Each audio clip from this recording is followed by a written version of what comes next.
Hello, happy Wednesday. No one wants to show their face on Wednesday. Can you all hear me? Can someone just tell me if you can hear me? Yep. Yeah, Thanks. How's everyone's week going? not bad. Not bad. Anything fun and exciting on quarantine? I dyed my hair out of pure boredom. See, and you're not even showing us your new hair. God, no, it looks terrible. I regret every decision I've made. What color is it? It used to be black, and then it was bleached, and now it's like pink. Oh, well, that's kind of fun. Anyone I else guess dye so. their hair? My mom has the reverse problem since all the hairdressers are closed. She's not very happy that all of her grays are coming to Tell the her hit light. me up. I got her $15 a pop. She's in New Jersey, I'm not sure. Oh, But dang. yeah. Cool. Well, mixing it up, meeting on a Wednesday. Thanks for hopping on to another virtual class. Today we're talking about social media listening and monitoring, and I just want you to really understand the differences between the two. But does anyone have any thoughts on the customer service reading or content from Monday that they wanted to either ask questions about or share insights from?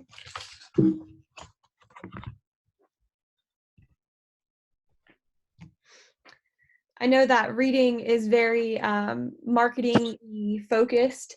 So sometimes it's kind of hard to find the connection if you're a journalist or an aspiring journalist or an aspiring PR person to sort of see the deeper connections to customer service. So I just want you to be aware of, like, it's not just, the Yelp-like reviews that I had you practice with. For example, with my own customer service, that's responding to DMs from people, that's answering or liking every comment that is posted on our comments on social media. So I want you to kind of break out of that, like, just Yelp review. Like, I think that was helpful to practice with in terms of responding. Customer service, the other difficulty, which I think a lot of you really nailed in your activities, was, showing emotion. That can be really difficult through the screen, and it's really easy to sound robotic. So when we have people saying, great work and blah, blah, blah, blah, sometimes it's just hard to think of ways to say thank you in 60 different ways on the same post. So it doesn't look like, we have prepackaged comments ready for everybody. So that's a really big difficulty when it comes to customer service. Um, in addition, some brands have really poor customer service. So a lot of the bigger brands actually have very poor customer service. So when you guys write those critical analysis papers, you might see that your influencer is more likely to respond to comments, or maybe not, than your brand, if the brand is super big, which I think we make allowances for big brands because they don't have to. But at the same time, they have really, really big social media teams. So they're the ones that should be responding to every comment in every channel every time. Whereas, my team is just me and one other person. So just something to consider.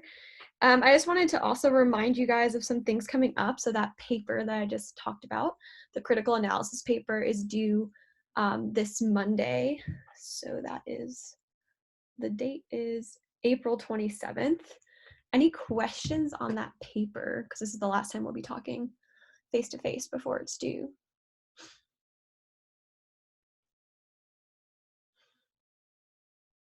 Okay. Just a little word of caution on that. Make sure you really do look at the rubric that I have provided and answer those questions for both your brand and your influencer.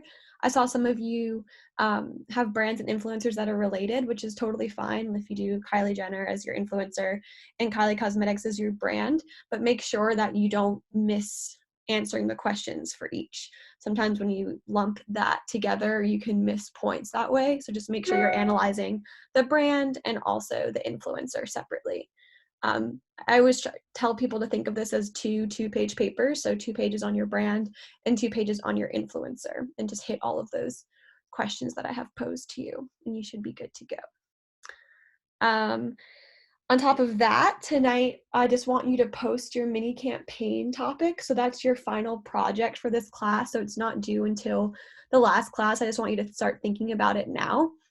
And I have it as a project or an essay, depending on what you'd rather do. If you do the project version, I definitely recommend having some sort of voiceover to your presentation, just because it'll be easier for me to kind of get all the research that you put into it, because sometimes PowerPoints are just bullets and you don't want to put too much words on it. So if you have any questions about how to do that, let me know. Any questions on the mini campaign? I have some example topics online, but you definitely are not stuck on those if you have your own ideas. I've seen really creative versions of this in the past. I mean, people did things like Post Malone's Crocs edition and things like that. So people have done Fake Patty's Day, RIP, but just, I'm open to whatever you want to do creatively. So, any questions on that? So we are talking to black boxes. Okay. Well, if those questions come up, let me know. Last kind of like point of just letting you guys know what's the haps. So next week we will be meeting again on Zoom on a Wednesday, and we'll talk about paid advertising. Spoiler alert, that's my favorite class to teach. I think paid advertising is really, really cool and something that kind of goes past just the foundational standpoints of what we go over in this class. And then if you check your syllabus for the last week, I have our guest speaker talking to us on Monday, May 4th, but I'm actually switching that. She's going to talk to us Wednesday, May 6th. So right now on May 6th, I have Social Footprints and Strategies, which is a pre-recorded situation. So we'll just switch that to being Monday's task, and Kate will come talk to us on Wednesday, May 6th, if that's cool with y'all. So we'll just be meeting on Zoom for the next 2 Wednesdays to keep it simple, and that's when she's available. So she's a micro influencer. She has 230,000 followers on Instagram, and that's her professional job. She makes quite a bit of money being an influencer, but she always gives really cool perspectives. I can tell you definitely how to be a social media manager, but I'm by no means an influencer. If you look at my own social accounts, you'll be like, what the heck? This girl has no followers, but I just spend all my time doing other people's social media. So definitely come prepared to ask questions of her. All right. Definitely feel free to participate during this class. I know it's weird when I share the PowerPoint and we can't see anyone's faces, but I don't want to just be talking at you. Usually this class is a lot more interactive, but we will jump into today's sort of topic unless anyone has any questions. So I'm going to share my screen. Apologies if I get a barrage of email notifications. The guy that I work for, Pandora, just released a playlist with our music, so I'm sort of getting flooded with emails. Share. All right, so now everyone can probably see my screen. So like I said, we're talking about social media listening and management tools today. So on Monday, you all went over customer service, and that's really, really important. But in order to provide customer service, you need to actually be able to find what people are saying about your brand, which can be a huge part of social media management as well. So these are some things that we know just from statistics. 96 is just like the magic number in terms of social media statistics. But 96% of the people that discuss brands online do not follow those brands' profiles.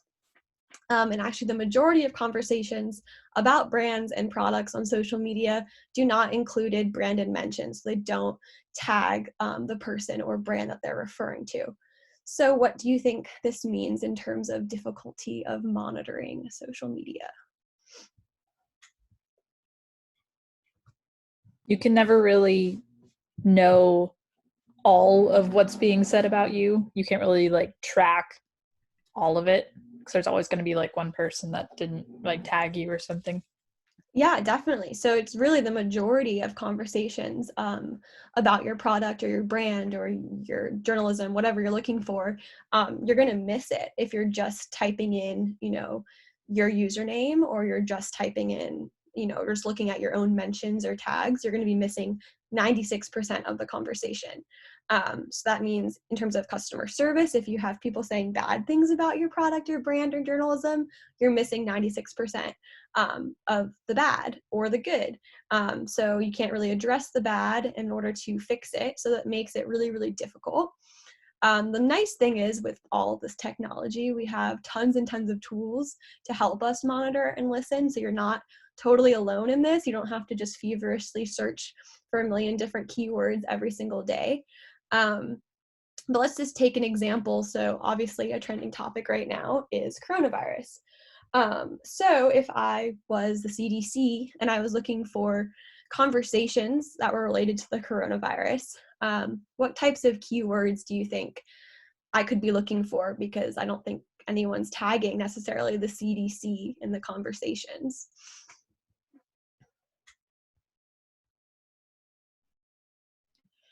Stuff about quarantine. I feel like that's most of people talking about are like, oh, like, day 37 in quarantine and I'm doing X. Yeah, definitely. So quarantine would definitely be a cool keyword that you could look at to see what people are saying, to see the sentiment of, even just how we're doing. If people are feeling hopeful, if people are feeling hopeless, depressed, happy, whatever it is. Sentiment analysis is huge in monitoring. So quarantine is definitely one. Anyone else have any keywords that you think you would look at besides coronavirus or CDC or quarantine? I think pandemic.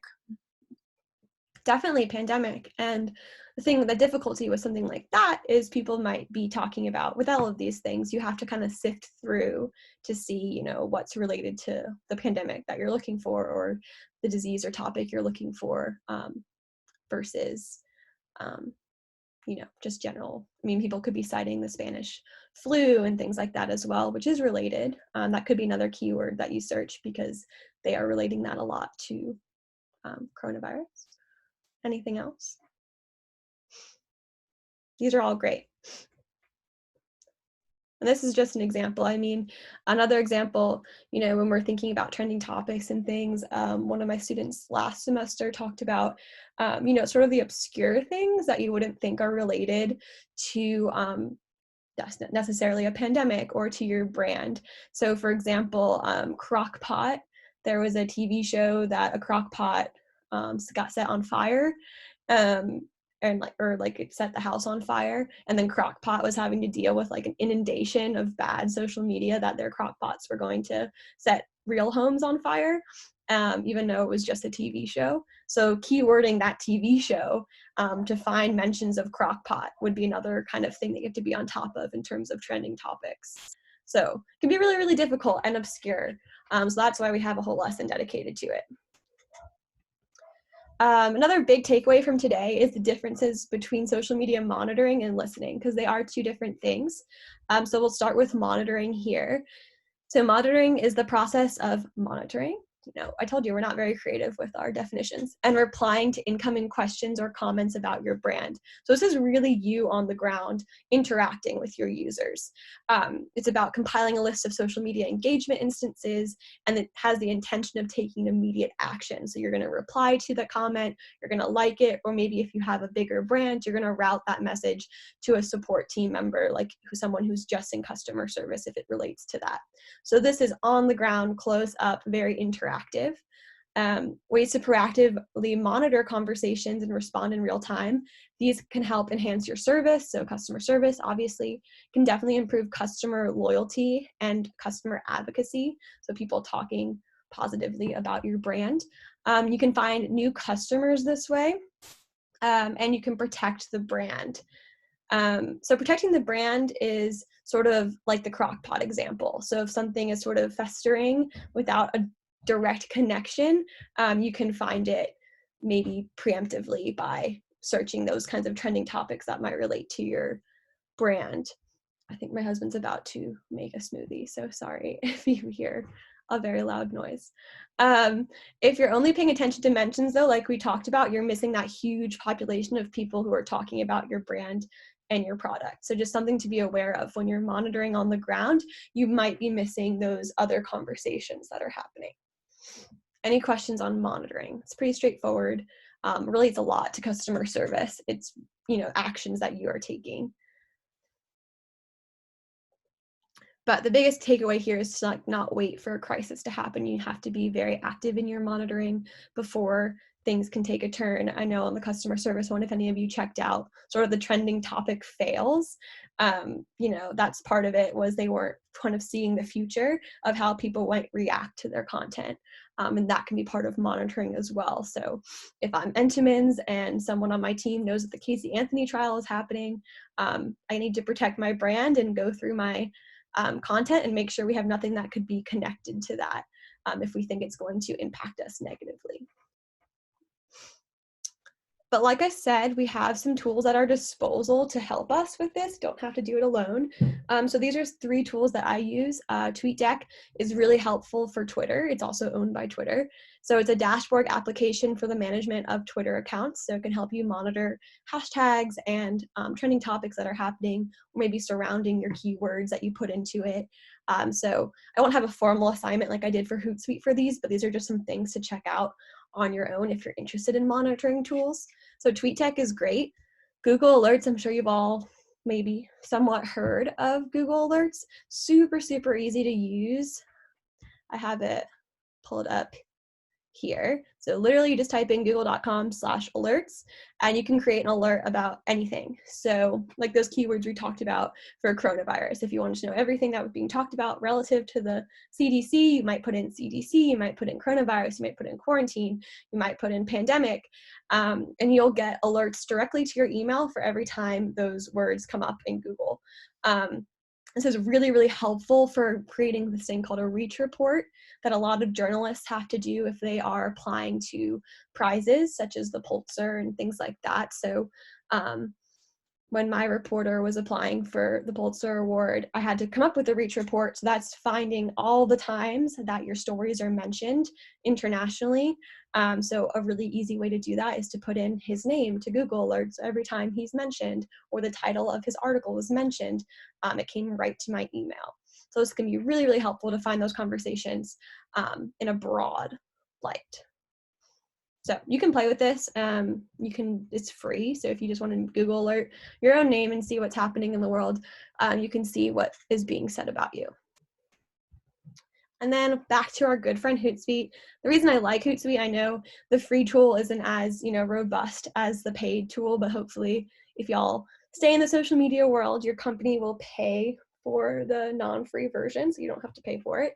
But Hootsuite is a great tool just because it encompasses so much. It encompasses the scheduling, but also the monitoring tools that you need. And some of you discovered those streams. Those can just be helpful in general for your own monitoring to see what's happening across all of your platforms all in one place. Any other tools anyone's used to monitor? If anyone's in the social world? There's a ton. And there's a ton of free ones, so that's great. So definitely explore some more tools. I use tools to help me because I'm such a small team, and it's kind of the best. So we'll move into listening. So remember, we want to know the differences between monitoring and listening. So if this is confusing, just shout out. So social media listening is the process of identifying and assessing what is being said about a company, individual, product, or brand on social media. So this is much more of a bird's eye view. So I want you to think monitoring is sort of like in the trenches, you're on the ground, you're answering people. Listening is a lot broader, but also really important. So it's about tracking conversations around specific topics, keywords, phrases, etc. But you're using those insights to discover opportunities for yourself or to create content based on those audiences. So you're not taking immediate action, you're sort of seeing what's out there in order to make decisions later. So you can use social media listening to track overall brand health. So overall, what is the sentiment? What are people feeling about your brand? Is it positive? Is it negative? So that can be very, very broad. You can create content your audience craves. So if you are Adidas and you see that Converse came out with a product that people really like, or they came up with content that people really like, a poll, you can sort of take that as your own and identify it as your own. Generating ideas for marketing campaigns, again, just sort of seeing what's going on in your sphere of your brand, so other brands that are similar or whatnot. Improving your customer experience. So if you're listening and you're seeing there's a lot of negative conversation about your brand, you can improve your customer experience by finding that negative. And like I said, driving strategic product decisions is huge here. So if you're seeing competitive brands, that's the easiest example, are doing a really cool product that people are really liking, then maybe you can acclimate it to your own. So I'm not talking about stealing people's ideas, but just seeing what is out there in order to adopt it in your own way. One thing I wanted to touch on, especially in listening, which is sort of the next phase of social media, is sentiment analysis. And I don't know why, maybe because it's like on the bottom of the slide, but my classes always like forget the phrase sentiment analysis. So just remember it, sentiment analysis. It's part of social media listening, but it's a little bit more specific. So it's how people feel about your brand over time. So in terms of tracking overall brand health, it's over a set period of time. That set period of time can be an hour, it can be a week, it can be a year. It probably depends on what your goals are for your social media campaigns of that year are. Sentiment analysis is really cool. A couple of years ago, they sort of thought it was going to be like the end-all be-all of social media in terms of being able to create content for people.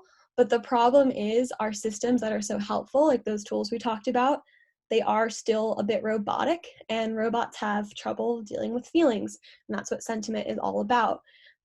So, you know, a lot of us don't just say things that we mean on social media. Maybe we use an emoji. A robotic system isn't necessarily going to know what an exclamation point emoji means, if it's positive or negative. Another problem with sentiment analysis is the slang words that we use. So this is really big in the gaming world, but if people say something is sick, right, that's cool. But a robot is going to see sick as a negative and say that it's part your brand health is being talked about negatively. So this can be a really difficult thing to judge in terms of sentiment analysis. Does anyone have any questions about what I mean by that? Everyone's still with me? So I'm just gonna give an example of that. So SentiStrength is this really great tool that you can use for Twitter to figure out sort of your brand health in just a positive or negative way. It tells you if tweets are deemed positive or negative. It gives each word in a tweet either a positive or negative number. And then you can kind of plug in an Excel of all your downloaded tweets or mentions to see what people are feeling. But it also has this problem. So this example, I love you, but hate the current political climate. Would you say that's positive, negative, or neutral as a human reading that sentence?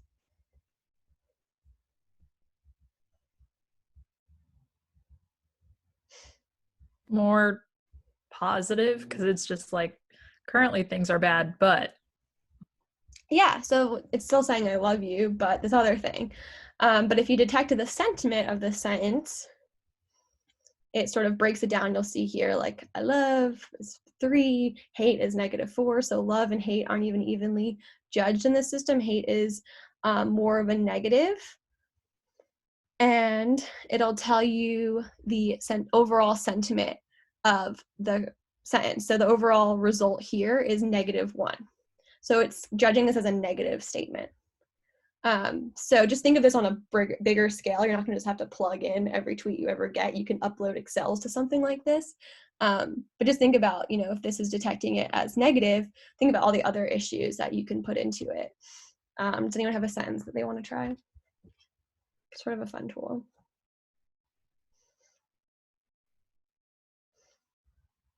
How about this video game is wicked sick? Looks like I've used that one before.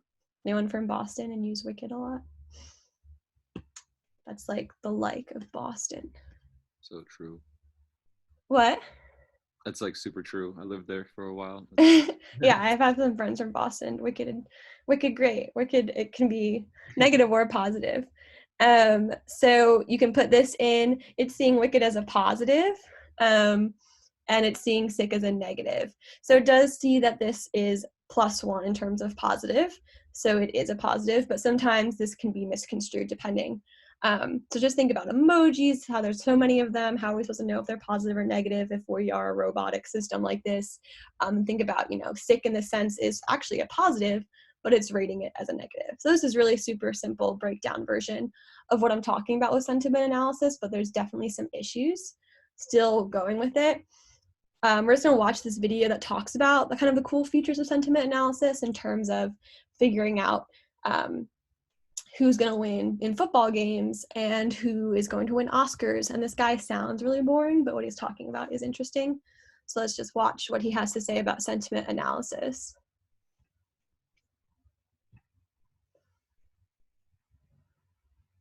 Social sentiment analysis is the use of social media like Twitter or Facebook to understand the wisdom of the crowd. So what we do is we take the Twitter fire hose and we put in certain keywords about a certain subject matter, and we try and understand from natural language processing what the people are saying about that specific topic.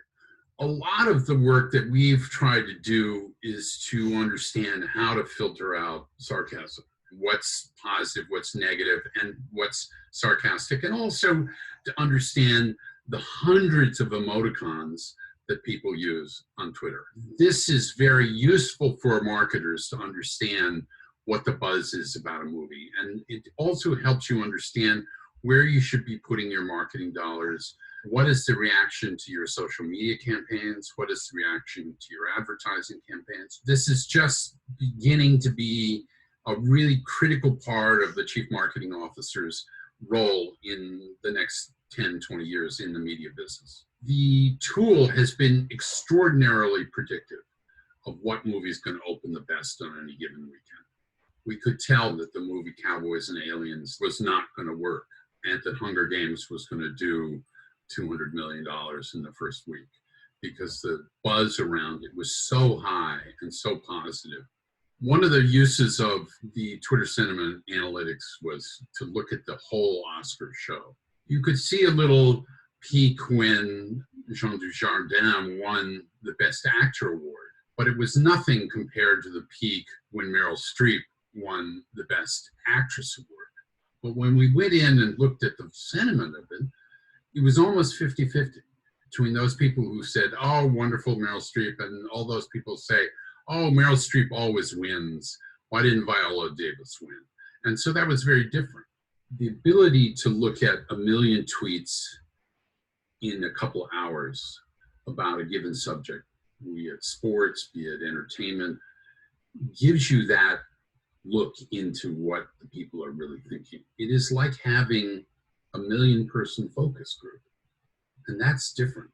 From the very beginning of our analytics about the Super Bowl, when we were asking people who was going to be the star, the wisdom of the sports writer crowd was that Tom Brady was the great expert and he would do it. Whereas the fans were saying that Eli Manning was going to be the star. And of course, the fans turned out to be right and the sports writers turned out to be wrong.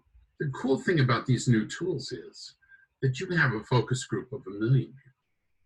And that's, I think, much more representative and much more useful. I see it transforming the entertainment industry. So that's IBM sentiment analysis that he's talking about. And he sort of talks about how this is going to be the new thing 10 years from now. And this came out in 2012. So we are sort of reaching that 10-year point that he was talking about. Stop telling me you're running out of time. So can you guys think of any other sort of strategies that you could use sentiment analysis for? What do you think the Meryl Streep conversation was about? So they saw a spike. More people were in general talking about Meryl Streep. But how did sentiment analysis find something a little bit different about just pure numbers of people talking about her? It wasn't all positive. Exactly. So just because, there's a mass conversation about something, maybe the male actor actually had more positive sentiment even though it was less people talking. Anyone a Giants or Patriots fan? Are we all Chiefs fans here? Obviously, that was in 2012. The Patriots have, until recently, dominated, but that was when the Giants won, and I'm from New Jersey, so that was an exciting one. But the sports writers were all predicting that the Patriots were going to crush the Giants, that Tom Brady was going to be Tom Brady, and they were wrong. But if they actually looked at the sentiment of the fans on Twitter, the fans predicted the correct winner and the correct star of that game. So these are just two sort of polar examples, but you could use sentiment analysis to see, how people are feeling about your news stories that you put out, how people are feeling about your campaigns that you're putting out, and then you can use that sentiment to figure out how to do better the next time. So when you're coming up with your mini campaigns, I want you to think about how you would listen and monitor to see what people were thinking about your campaign in order to drive strategic action down the line. And these tools are great, but you can sort of do that on your own too. When you're seeing the mentions and you're seeing on your own searches, you can see what people like and dislike about things very simply. Cool. Just because I'm a big tool fan, I want you guys to kind of explore on your own if you have time and want to. These are some other tools that are really great at looking at sentiment analysis, monitoring and listening conversations. So Sprout Social, which is this one here in the picture, is very visual. It's very easy to understand. It also helps you with demographic breakdowns and things like that. HubSpot is helpful. It's also a really great blasting tool. So if you have a newsletter or something like you want to reach a lot of people, HubSpot is helpful with that. And it'll tell you, similar to, what's it? Chimp survey. What's the monkey one? Now I'm forgetting the words. Survey Monkey. Yes. It's similar in that'll tell you, how many people are clicking your links, what people's eyes are going to. Meltwater and then Hootsuite, my best friend, is also a great tool as well. But, I definitely say to find these tools are always changing and shifting and better ones are always coming out. So I definitely recommend using monitoring tools to help you find the larger conversation. Any questions on the differences between monitoring and listening, or any specific questions about what you want to do with social media and how this could potentially help you?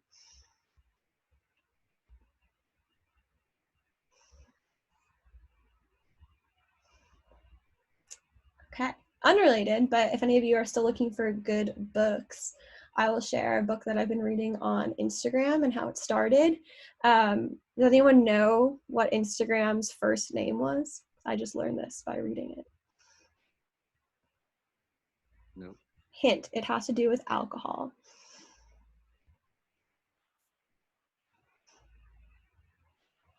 Nada, no one's Googling feverishly right now. It was called Burbn, B-U-R-B-N, to be a trendy version of bourbon. And it actually started as sort of a site for people to meet up socially. And the creator of Instagram actually was offered a job by Zuckerberg at Facebook when Facebook first started, and he turned it down. And then he worked with a guy who eventually started Twitter, who also offered him a job, and he also turned down. So it's pretty funny that this guy missed out on billions of dollars twice and then came up with Instagram and sort of got his billion users way quicker than those other platforms. So I'll share that book. It's pretty interesting. If anyone's interested in sort of the back end side of how these platforms started. I thought it was very related to this class, and definitely an easy and cool read. But any other things you have questions about or social media related conversation? I wish we were meeting in person still. Wish I could see all your faces in person. If you have any questions that come up, continue to let me know, email me. Definitely, I've seen sort of a drop in terms of people who are doing the discussion boards and activities and things like that. Don't discount that. That's going to be a large part of your grade just because we aren't meeting face-to-face. So make sure you're getting those activities and discussion boards done on time. I'm trying to send a weekly sort of rundown of everything that you need to do every week with easy clickable things on the announcements. Is there any other way that you can think of that I can make this easier for you to understand sort of the assignments for the week? Because I want to make sure that we're all on the same page.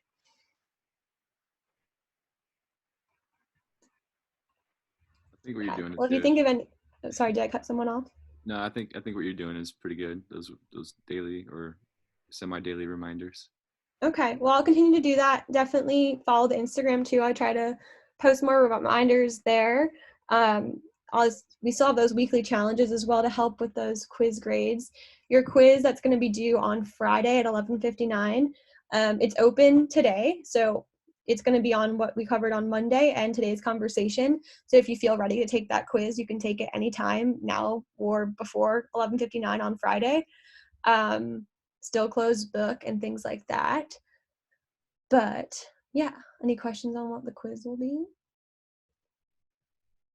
I don't have any questions on the quiz, but could you give like a couple examples of campaign topics kind of like that people have done in the past?